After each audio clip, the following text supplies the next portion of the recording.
Hey, good morning folks. This is Brent Easton with Easton Farms. Welcome back to the channel. Well, I just wanted to kind of give a quick update on something a little bit new. Uh, I just moved the cattle over on some more of the native warm season forages.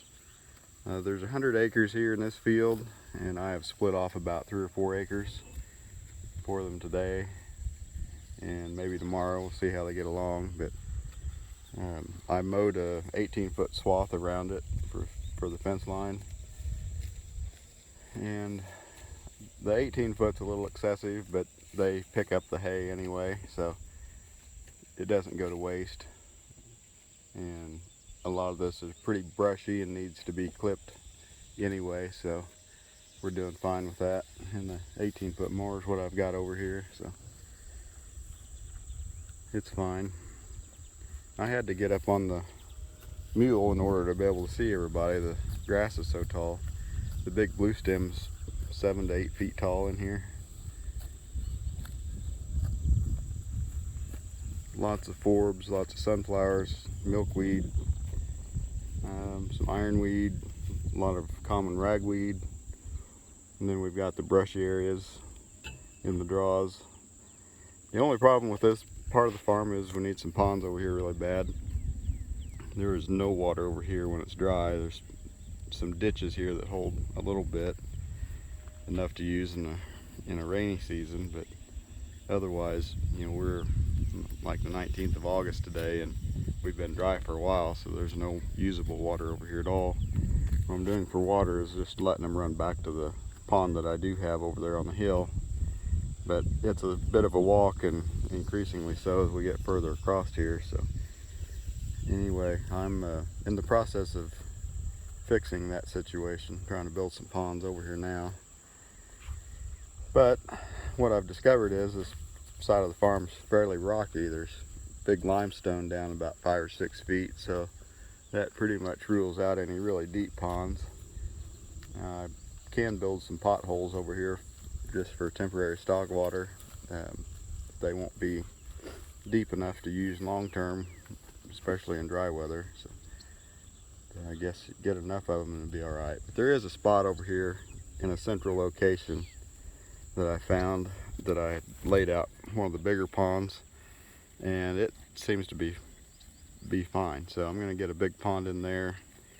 I'm working on a reclamation project on an existing pond over in the northeast corner, and there's an old pond there, and it was a tiny little thing and full of mud and still had some water in it, and I couldn't drain it all a year ago when I cut the dam on it, so I'm having to deal with that. But I took the brush out and made it about 4 times bigger, put the dam back and raised it, and I'm in the process of cleaning the mud out of it now and deepening it. So that should be very useful. That northeast corner quadrant over there is just good forage, but no water over there. So we grazed around through there until everything dried up and the water in the creek dried up, and we had to move out, come back to the cool season side. So now we're wanting to stockpile that cool season side, and I've moved everybody over to this native warm season grass, and they're still grazing over a little bit of cool season over by that pond, but that'll be okay. The native warm season grass, from what I saw last year, doesn't stockpile very well. They really don't care for it much. It's so lignified that there's just not much food value to it, and tough. So the idea is that I'll let the cool season grasses, there's about 115-20 acres of those over there, let those rest and stockpile while we're grazing on this, focusing on it. And then I should have plenty of hay this year for a change. I don't want to get caught in the middle of an Arctic blast like last winter and run short on hay. So I've got that resolved, I think. There's our older Oh no, that's the steer. I thought that was a bull. Man, he's looking good. That's the only older steer that I've got. The young bull calves I have not made into steers. We can do that at a later date if we decide to, or I can keep them intact and sell them as bulls. This is my breeder mob of older heifers. So everybody in here is way old enough to breed, and I've got the main bull in here.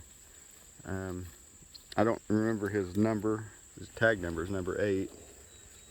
His registered name is Celebrity Zorba. So anybody that wants to could look that up on the American Red Pole Association website. I think you can search him by name. And he is registered stock out of a line that was imported from New Zealand by Dan Smeshing, and I hope I didn't pronounce that wrong. I could have.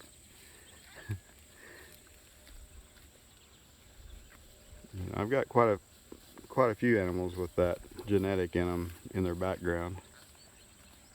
I don't think any are too close to breed him to them,